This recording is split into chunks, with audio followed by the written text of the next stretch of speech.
Kia ora everybody, good afternoon. Today I'm joined by the Finance Minister, Grant Robertson, more on that in a moment. Cabinet met this afternoon to discuss the ongoing response to Cyclone Gabrielle. But first, a quick recap of the latest information that we have to hand. Tragically, 11 individuals have lost their lives, and our thoughts remain with their families, friends and communities who are grieving loved ones in such a difficult time. 6,517 people are still unaccounted for, but we know that 4,260 are okay, and police are continuing to work to urgently reconcile the others. Approximately 15,000 customers are still without power across the North Island. The bulk of those are now concentrated in Napier and Hastings. We've managed to get around 70% of Napier reconnected, and work continues to prioritise reconnecting the rest. Council supplied drinking water in Hastings and Napier is safe. Water supply is operating safely in Wairoa, but a boil water notice remains in place there. In Gisborne, the main water treatment plant is now operating, however there are still water restrictions in place.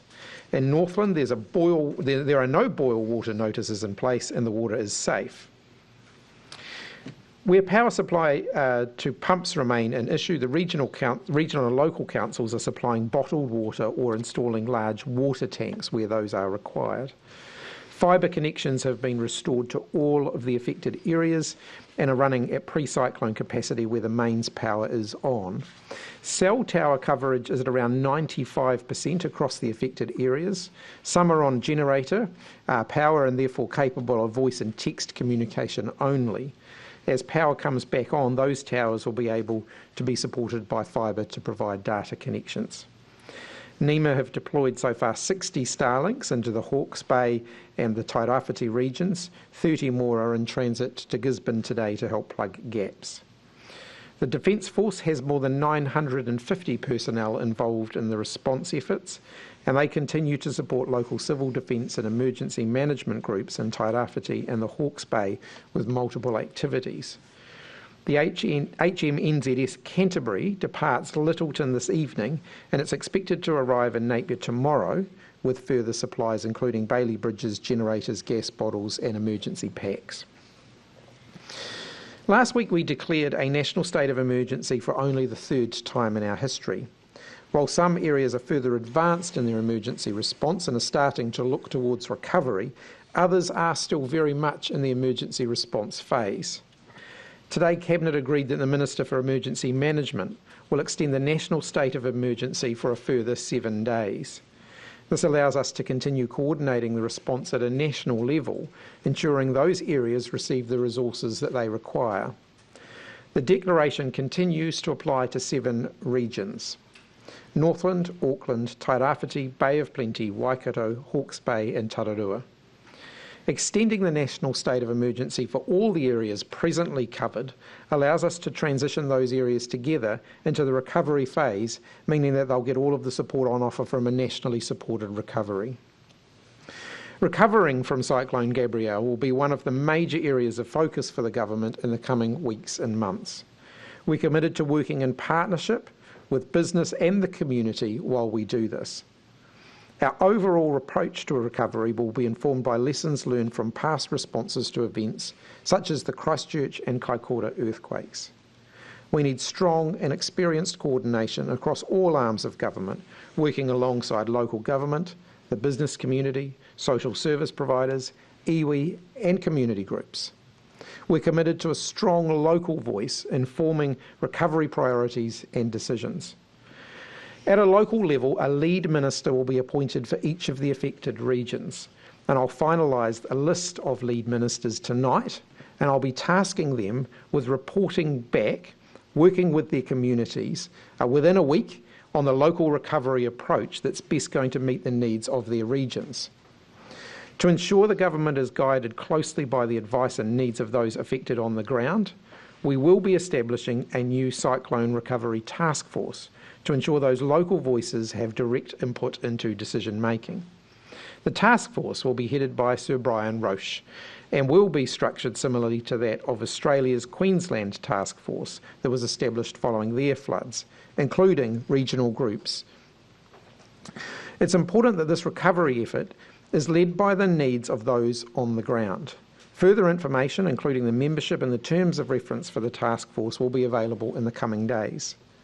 A new Cabinet committee will be established to take decisions relevant to the recovery, and it will include each of the ministers leading the regional efforts.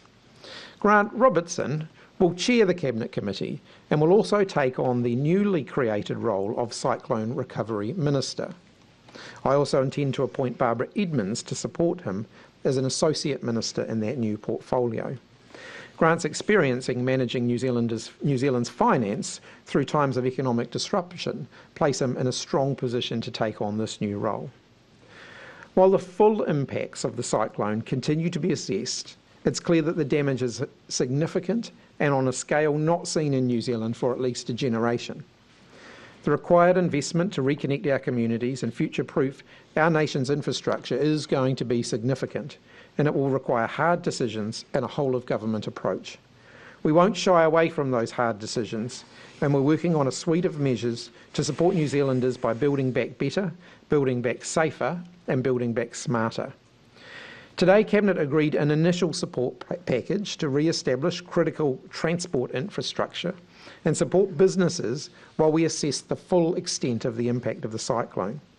Shortly, I'll hand over to the Minister of Finance and the incoming Cyclone Recovery Minister to run through the details of that package. But first, to the week ahead.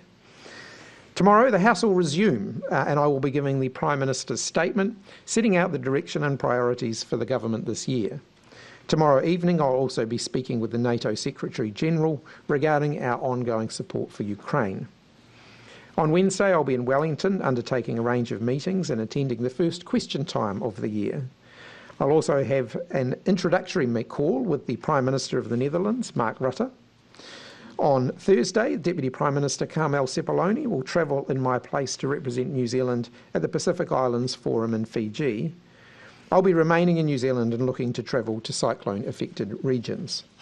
On Saturday, I'll be in Auckland, visiting those affected in Muriwai and attending the 2023 National Kapahaka Festival to Matatini. Grant. Thank you, Prime Minister. Before I begin, I do want to acknowledge the enormous impact of this disaster. Spending time as I did yesterday in the Hawke's Bay area, I saw this firsthand, and I know that it is replicated across other regions. There is a big journey ahead to respond, recover and rebuild, and I want all of those in affected regions to know that we will be with you on that journey. As the Prime Minister has said, the investment into this response and the recovery and rebuild that follows will be significant. We have already put tens of millions of dollars into immediate emergency responses, including civil defence payments, mayoral relief funds, voluntary and business sector support. Plus, of course, the countless hours of work by public servants and also the New Zealand Defence Force on the ground. In that context, Cabinet has agreed today a further support package, which, as the Prime Minister has said, is in two parts. One to re-establish critical transport infrastructure and the other to support businesses. I want to be very clear, this is an interim package and more support will follow as we get a better picture of the scale, cost and needs in the wake of this disaster. I would note that in responding to previous major disasters, a rolling maul approach has had to be taken, and this situation is no different. So to today's decisions. Cabinet has agreed to a $50 million fund to get immediate support to businesses, workers and the primary sector. The fund will provide a range of support depending on need, but it is expected to include discretionary funding for flood recovery, business continuity support, resilience advice and mental wellbeing support. Ministers will finalise the allocation of this fund in the coming week, and we will do that in cooperation with local business associations, iwi and local government. Cabinet has also agreed today to extend a range of tax relief measures to cyclone-affected regions, including interest write-offs and filing date waivers. The temporary exemption made to the Credit Contracts and Consumer Finance Act has now also been extended to include Gisborne, Hawke's Bay and Tararua, allowing banks and other lenders to quickly lend money to affected consumers. The exemption provides a streamlined process for temporary credit up to $10,000. And also to remind the announcement made at the weekend of the New Zealand Claims Resolution Service, which has opened nationwide today, particularly to support homeowners with their insurance claims. This is a lesson taken from the Canterbury recovery. Cabinet has also heard today from the Minister of Immigration on the work that he's undertaking to ensure that skilled workers are able to come from overseas and work in the affected regions, and also to ensure the well-being of and ongoing work for regional seasonal employees. And the Minister of Immigration will progress that work and make comments in the near future. In terms of transport, the damage to highways and local roads in these two recent weather events has been massive. About 400 kilometres of our state highways are being worked on urgently through Tairāwhiti, Hawke's Bay and the Central North Island in order to reopen safely. Cabinet agreed today an initial contribution of $250 million to top up the National Land Transport Fund emergency works budget. This funding will be available for both local roads and state highways. Our primary focus is, of course, on getting lifeline roads open and reconnecting isolated communities. We also want to ensure that supply chains are open to get goods to market. The devastation that has seen some growers lose all of their crops sits alongside other producers who are actually anxious to get their goods to market. Transport links are essential to be able to do this. We have a large job ahead to determine which state and local roads can be rebuilt and which cannot, or perhaps should not, be replaced. This medium and long-term work will take time and it will require additional funding over and above that announced today. But for today, our focus is on making sure we do the emergency and remedial work that is necessary to rebuild our transport network. As I've said, we have a long job ahead of us to rebuild after this disaster, but we have the resources to do it and we have the will to do it. Rest assured, we will support New Zealanders through this, as we have through all the other disasters that we have faced as a country. Prime Minister. Thank you. Jessica. With the Esk Valley, is it possible to rebuild there? And how much will it cost and how long will it take? I don't want to get ahead of that. Of course, you'll be aware that I've visited the Esk Valley and I've seen firsthand the damage there. It'll take a little bit of time to just fully assess what the best options there are. I think that it's just a little bit too soon to be speculating on that. One of the ideas that's come through from National is wanting to double the sentences for those committing crimes during a cyclone. What do you make of that suggestion? Look, I want to be careful on the issues around law and order, that we're not just responding to unsubstantiated rumours.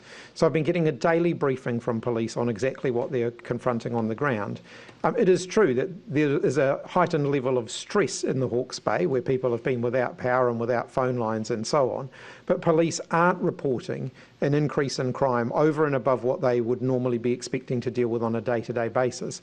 They have surged extra police into the district to provide that additional public reassurance, but any suggestion that things are out of control is just wrong, and amplifying those kind of rumours isn't helpful, and it doesn't help the police to do their jobs.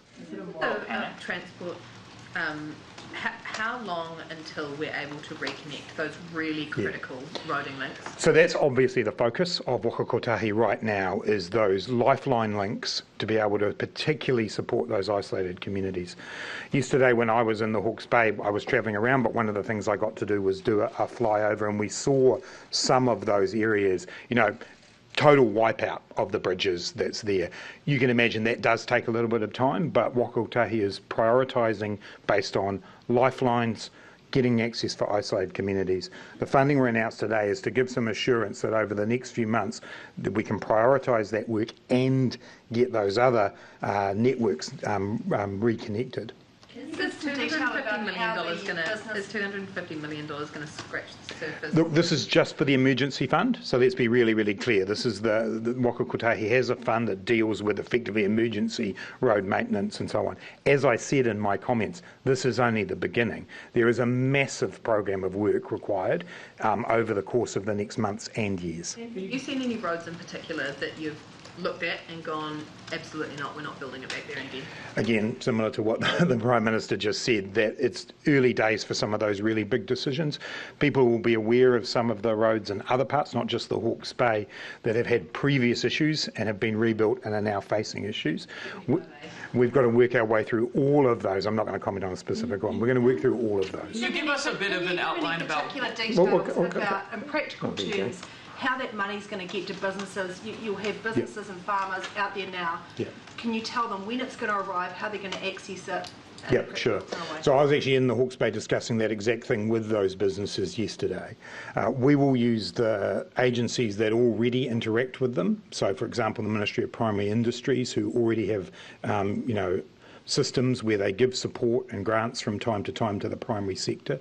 We'll work through the local business associations who are right on the ground, who know exactly the position that their local members are in. So we'll announce that within days. I would expect within a week some of those businesses will be receiving that funding. What they need is funding to tide them over while some bigger decisions need to get made. It's making sure that they've got the ability to clean up the site that they're on. So it's that kind of very practical support that's needed right now. Wage support, you mentioned workers. I mean, is that money going to realistically be enough to provide any kind of wage support in the meantime? So businesses will have a range of costs that they are facing. So, for example, I visited some orchards yesterday, and yep, some of what they're dealing with is what they will do in that space. We want to work closely with them to give them some time. What's needed here is some cash flow, absolutely. Different businesses will have different needs for that cash flow, and then we will take, that gives them the space to then be able to say, well, what do we prioritise? What do we do next in terms of the businesses that we're looking after? Minister, you've mentioned that Can this I just is... clarify? So it's not the wage subsidy? Again, we're taking this in stages. This is the first interim funding that we've set up that businesses can access quickly. That's about making sure they're dealing with the very immediate needs that are in front of them. The questions about whether there needs to be a long-term wage subsidy scheme, we'll consider those as we go, but the message I heard loud and clear from the businesses I met with in the Hawke's Bay yesterday was some immediate and targeted support is needed for those most affected. And given you're talking about this, just given that you said that this is only the beginning, and there's likely to be millions, if not billions, more to come, could you tell us, give us a bit of a scope about how much money you're expecting? It doesn't have to be exact, just sort of maybe even back of the envelope calculations at this stage, and B, where is that money coming from? Is it being reallocated from the COVID fund, or are you taking it out of budget 2023? So in terms of the announcements that we've made today, the $250 million is a pre-commitment against budget 2023. The $50 million is being dealt with via the between budget contingency and funding that we already have. In terms of the longer term issues, it is very hard to scope it out. I've been clear that I think it will be in the billions of dollars. I think that's clear from what we've already seen. Beyond that, it's still very, very early days to be able to make that assessment. When we come to the budget in May, we will be in a position then to be able to look back and see where we've had to get money from. But this will be a significant investment. So is the government considering any revenue gathering policies such as tinkering with tax laws or anything to that? No decisions have been made about that, but clearly when I come to put the budget together, I consider revenue and I consider expenditure. On immigration, on infrastructure, the Cyclone Recovery Minister said that you have the resources to do it and the will to do it, but isn't the issue not resourcing or will, it's labour? Where are you going to get the staff to carry out these works? Well, one of the things that we've got to do is make sure that we've got the right labour in the right place, and that is one of the things that we'll factor in when we talking about wage subsidies, for example. So in some cases, people will be moving around to different jobs, in the recovery period, and we don't want to impede that. We are also looking at immigration settings, though, and as I indicated yesterday, one of the issues that we're working through is that our immigration settings already allow a fast track for many of the sorts of workers that we're talking about, but we've got to make sure that we've got the capacity to be able to process that. That's a fast track to residency, though. Would you be looking at sort of more of a rebuild visa, for example, for a working visa as opposed to residency? Certainly, that's certainly one of the options on the table. Can I also ask is that just available to the No, that's across the regions that have been impacted. Can I also follow up on crime? Hearing what you're saying about the lower levels of dishonesty crime, the boom seems to be in family harm call out, so I just wanted to know what the government's actually doing to tackle that. So the police have indicated a heightened concern around family harm, and I think we do see that in periods where people are under significant pressure and there is significant stress. The police will continue to follow up as they do, and so will all of the relevant social support agencies who are there to support families who are experiencing those kind of things. Just on housing, there's thousands of people who are now displaced and need a home. How much is that going to add to our existing housing crisis, and how quickly can you give them some kind of permanence to what is a very traumatic loss of their home? So the temporary accommodation service is working to accommodate people as quickly as possible.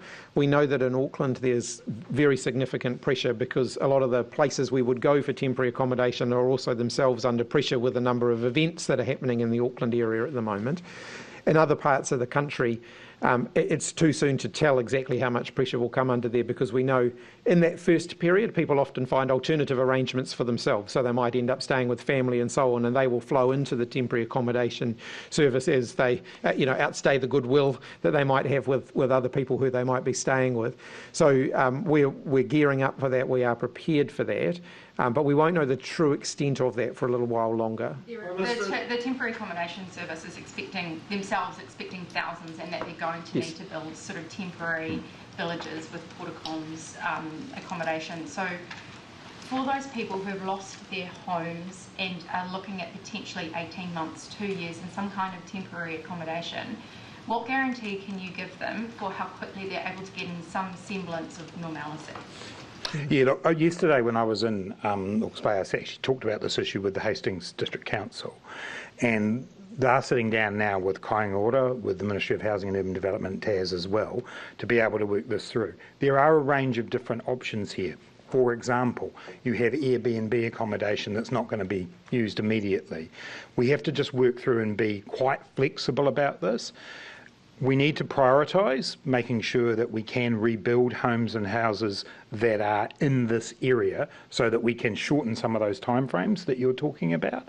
But we will work to be as flexible as we can and use the resources across the community that are available. Your colleague Phil Twyford has written you a letter asking for the government to buy out homeowners who have lost their homes in the flooding.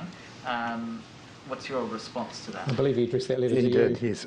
Look, I mean, I was with Phil Twyford in Auckland last week visiting some of the people in Henderson that he's referring to in his letters, and it's a traumatic situation for them.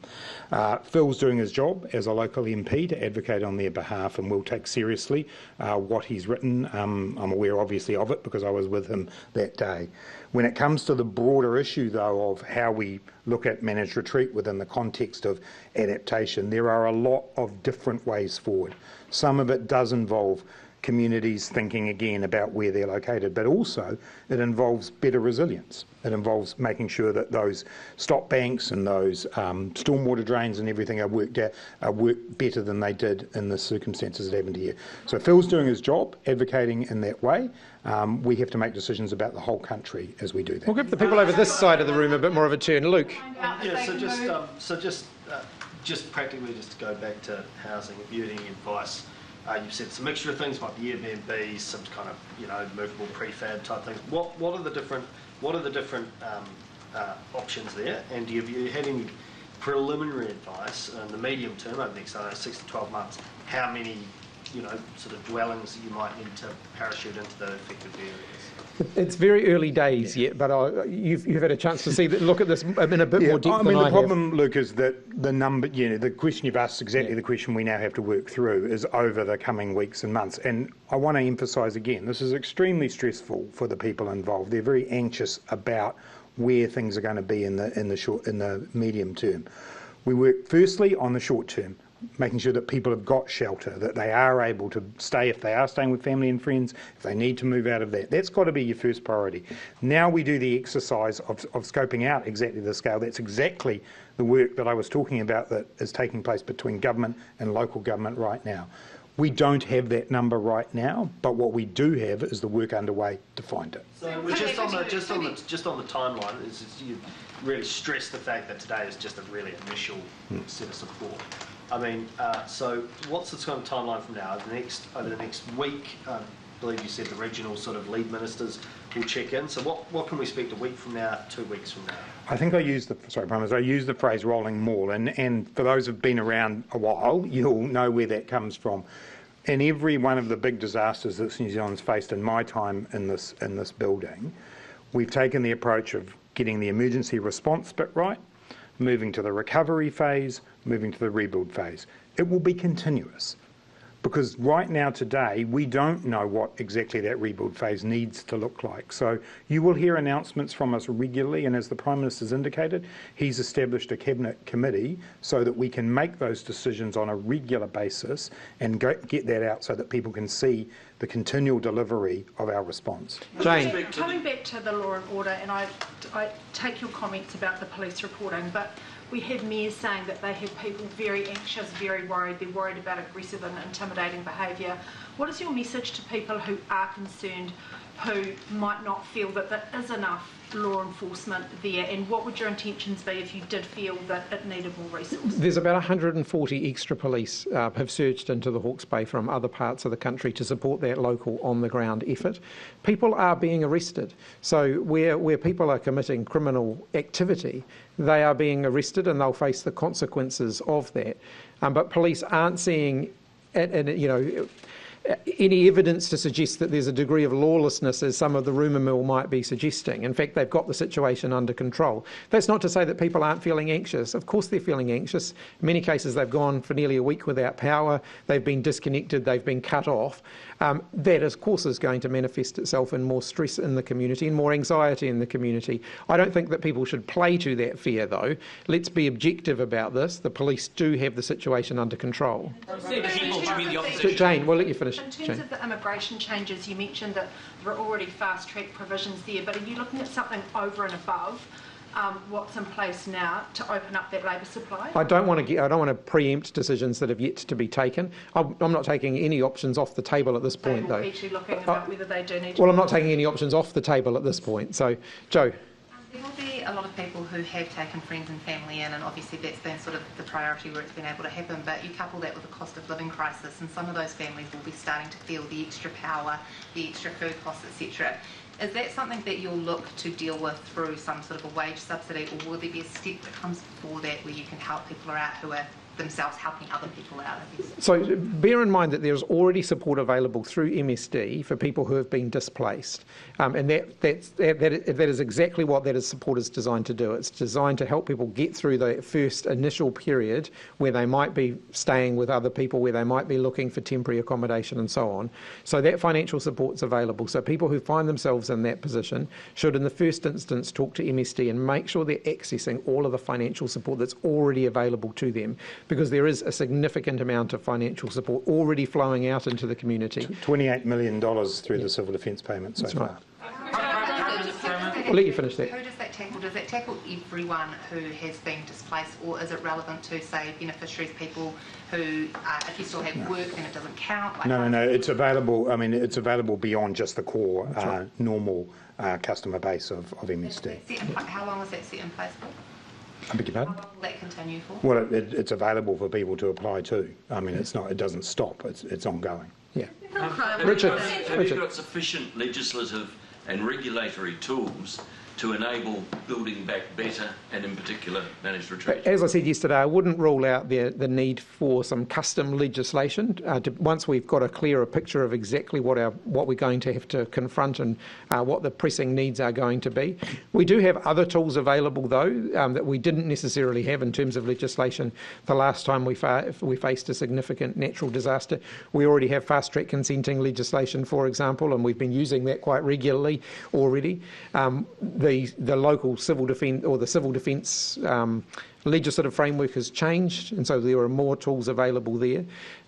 But in an event of this scale, it's quite possible that we're going to need some, custom legislation. We'll be able to shape that up in the next week or two, and if we need it, we'll seek to achieve support for it so that we can get it in place quickly. How do you stop someone who wants to rebuild their house in a not very good place? That is going to be one of the big conversations that we're going to have in the next little while. They're not going to be rebuilding in the next couple of weeks, so we do have time to work our way through that. But yes, those are going to be very live conversations in the next little while. Yeah, Anna. Did you discuss pushing back the census? We've had some preliminary conversations about the census. No decisions have been made on that at this point. We've got a central bank meeting on Wednesday, and it's expected there's going to be a 50 basis point rate hike. Do you think a rate hike is appropriate, given we're in a national... I'll pass that to the Minister of Finance. And the Minister of Finance will say what I always say, that is an independent decision of the Reserve Bank. It is clearly, a very challenging time with inflation for everybody. The Reserve Bank, within their mandate, to use their phrase, look through current events. So, that will be part of what they're thinking, but I don't express views about that. Janine. Speaking on Reserve Bank topics, this might be premature, but an ANZ strategist has suggested that if there is not enough demand for New Zealand government bonds, if we have to really ramp up our issuance, the Reserve Bank could slow its quantitative tightening process, which could loosen things up a bit. Have you thought about that yet, or have you received any advice on whether there is enough demand for all the bonds that we're going to need to issue? It's certainly premature, that's to use your words. The advice I've received is that there is no concern about demand for New Zealand government bonds.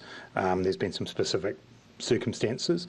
That's the advice that I've had, and I continue to have full confidence in the government bond program. In terms of the ANZ proposal, I did read that. I haven't currently sought any specific advice on that, but we'll continue to monitor the bond program. Do you expect that on Wednesday we'll hear anything from the bank that deals with funding, or is that premature again? Yeah, you'd have to ask the bank. So we have situations where people are spending thousands of dollars on private helicopters to drop off supplies and even evacuate people. Is that an acceptable situation? You can't stop people from doing that, but I am confident that our local civil defence structures are identifying where the need is and tasking the publicly available resources to get support to those areas.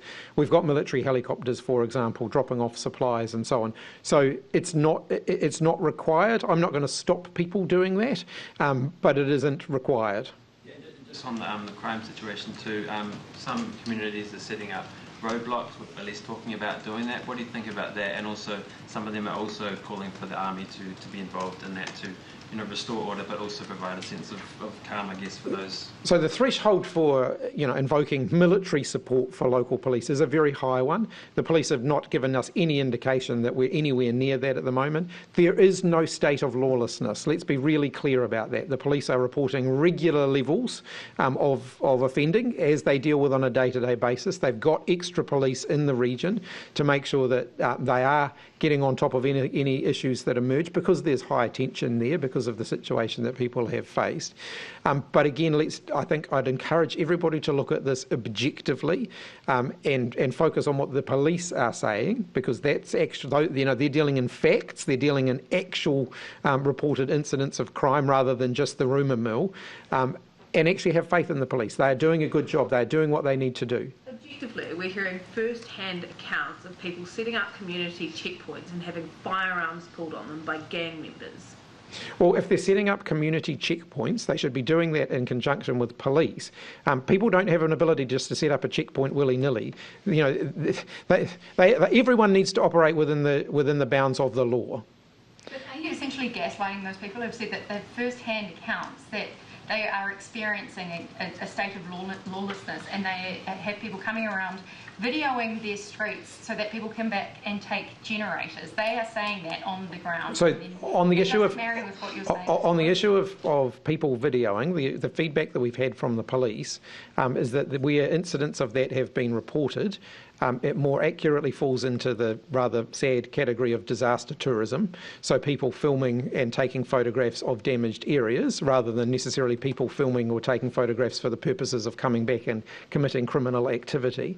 Whilst that's unfortunate, again, I think it highlights the fact that rumours and people speculating can lead to heightened levels of fear unnecessarily. In terms of specific instances, and I'm only aware of one specific instance where a firearm has been presented presented, the police have followed that up. That is the role of the police, and I have complete faith in their ability to do that. You're talking about some people in this rumour mill. Are you talking about the opposition? We know that Winston Peters has come out and the ACT Party National have all come out and said the government should be doing more to tackle this issue that we've seen. Look, people can make their own judgments on that. Mark? Do you view the looting thing as, a moral panic based on a few anecdotes? Look, like I said, I'm dealing with the factual information being provided by the police in terms of crimes that have been reported to them and crimes that they are following up on. And the feedback from them is that whilst, yes, tensions are high and people are naturally worried, the level of crime that they are seeing is not at an elevated level such that, they haven't got it in hand and they can't deal with it. Just back on housing, do you have the updated number of displaced people in front of you? No, I had the numbers as of yesterday, and they haven't changed as of yesterday, but I just don't have that. I think it was about 8,000. Actually, 800.